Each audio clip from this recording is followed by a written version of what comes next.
대우조선해양은 채권단 요구에 따라서 더 강도 높은 자구 계획을 제출했습니다. 조선업계 이른바 빅3가 이제 모두 자구 계획을 제출하고 구조조정에 들어간 것입니다. 노조는 대규모 인력 감축에 대해서 반발하고 있습니다. 유투건 기자 나오십시오. 네, 경제부입니다. 네, 대우조선이 강도를 더 높인 자구 계획을 내놨다고요? 네, 그렇습니다. 지난달 정부와 채권단이 보다 강도 높은 자구 계획을 주문한 데 따른 조치입니다. 오늘 주채권은행인 산업은행에 제출했는데요. 일단 사업성이 있는 방위산업 분야인 특수선 사업부를 따로 떼어내서 상장하는 방안이 포함된 것으로 알려졌습니다.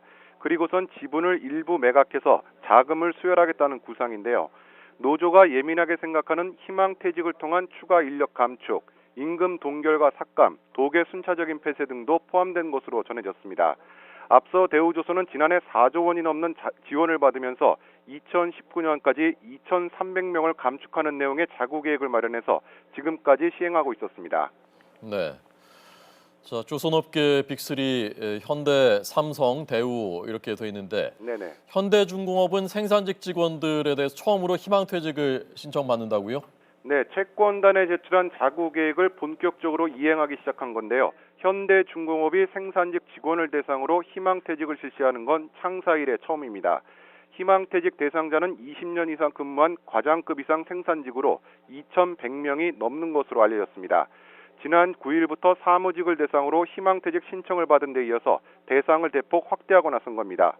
조선업계의 대규모 인력 감축이 현실화되면서 노조의 반발도 한층 거세지고 있습니다. 업계에서는 이른바 빅3의 인력 감축 규모만 최대 5, 6천 명에 이르는 데다가 협력 업체까지 고려하면 수만 명이 실직할 수 있다는 분석이 나오고 있습니다. 조선업계 노조들은 정부가 주도하는 일방적인 구조조정이 노동자들의 희생을 강요하고 있다는 입장인데요. 그러면서 정부의 고용 안정 대책, 회사 경영주의 사제 출연 등을 요구하고 있습니다. 각 회사의 임금 단체 협상과 맞물려서 인력 감축을 둘러싼 긴장감이 더욱 커지고 있습니다. 지금까지 경제부에서 YTN 유통원입니다.